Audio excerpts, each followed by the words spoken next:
저는 김어준이 대단하다고 생각하는 게, 잘 보세요. 아침 경공에 민주당이 김어준 총수를 쳤습니다. 김민석 대표의 지시겠죠. 해당 부분의 의미 보고드립니다. 구독, 좋아요 꾹 눌러주시고 끝까지 시청 부탁드립니다. 먼저 이용우 민주당 대변인은 28일 서면 브리핑을 통해 민심을 함부로 예단하는 것은 부적절하다며 김어준 총수의 주장에 대해 틀렸다고 밝혔습니다. 그러면서 정치는 헤쳐가고 해결하는 것이라며 약속한 대로 노력해서 당정의 지지율을 반등시킬 것이라고 강조했습니다. 이어 언론 권력은 정확해야 한다. 진영 미디어는 더 정확해야 한다며 사실관계는 항상 바로 잡겠다고 했습니다. 관련해 여권 관계자는 김어준, 유시민 씨 등이 부정확한 분석 틀을 가지고 대통령과 여권을 흔들고 있다는 불만이 반영된 것으로 보인다고 했습니다. 네, 정신 못 차렸습니다. 더 망해야 될 것 같습니다. 여러분들이 좀 여조를 적극적으로 받아서 혼 좀 내셔야 될 것 같습니다. 그리고 놀라운 소식은 더 있습니다. 정치권에 놀라운 하마평이 뜨고 있는데 이건 사실 현실성이 높아서 귀추가 주목됩니다.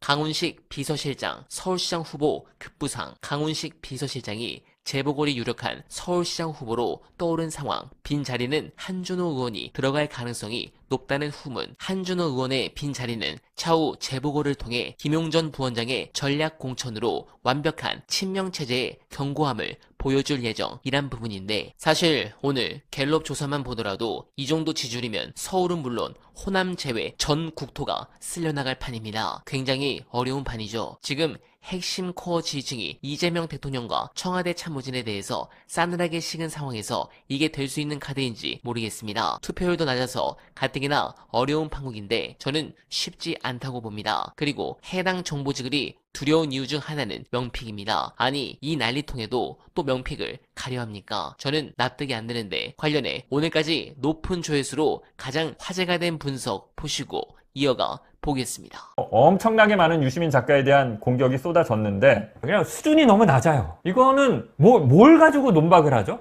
일단 그 논박할 거리가 없다는 건, 이거 누가 이런 얘기를 했는데, 이런 비판을 했는데, 이거는 이런 부분에서 나는 생각이 다르다, 이 사람이 틀렸다, 이런 얘기를 해야 논박을 하는 건데 그렇게 할 게 없습니다. 방송을 보면 그냥 수준이 처참하고요. 자, 여러분들 보세요. 유시민 작가는 저널리스트라는 유튜브 채널에 나와서 이재명 대통령의 통치 행위에 대해서 강한 비판을 했습니다. 집권 여당의 행태에 대해서도 돌직구를 날렸습니다. 성토했죠. 정말 수위가 굉장히 세긴 했습니다. 왕정, 귀족정, 말도 안 되는 짓을 한다, 이런 강한 비판을 한 건 맞습니다. 근데 생각을 해보면 지식인이, 비평가가 어디가 됐든 나와서 최고 권력자인 대통령, 집권 여당에 대해서 쓴소리를 하고 비판을 하는 거는, 이건 지극히 정상입니다. 그죠?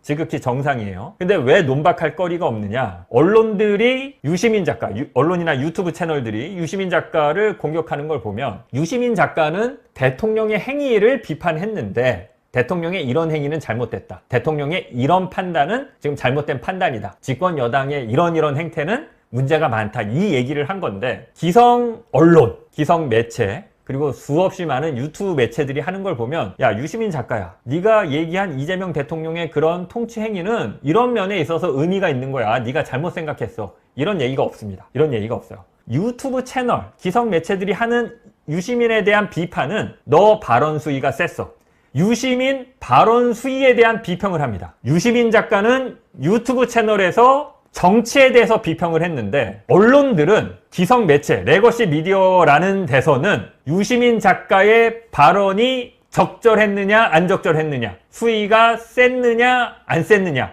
요것만 얘기하고 있습니다. 요것만. 수위가 셌죠. 수위가 센 거는 수위가 셌다 한마디 하면 되는 거지, 그게 더 이상 뭘 얘기할 게 있나요? 어제 상당히 수위가 셌다. 그 다음에는 그러면 이렇게 수위가 센 데는 도대체 유시민은 뭘 보고 이렇게 수위가 센 얘기를 한 거냐?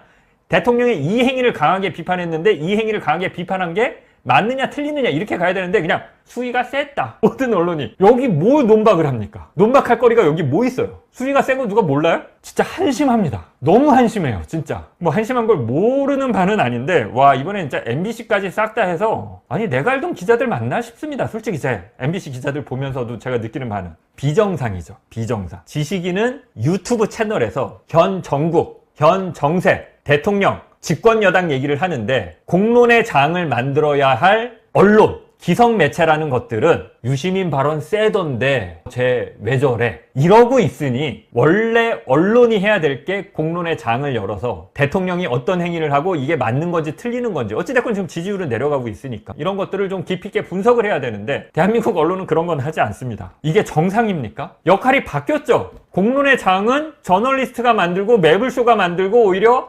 김어준 뭐 이런 데서 만들고 있죠. 뉴스공장에서. 바뀌었습니다. 지금 공론의 장, 건전한 토론, 비판 이런 장을 기성 매체가 만들지 못해요. 유시민 또 나와서 유튜브 나와서 얘기했는데 우와 발언 세네. 이제 이재명이랑 갈라섰나 보다. 이제 뭐 저 정도면 이제 뭐 민주당 편 아니라고 봐야 되는 거 아니야? 민주당 척 아니야?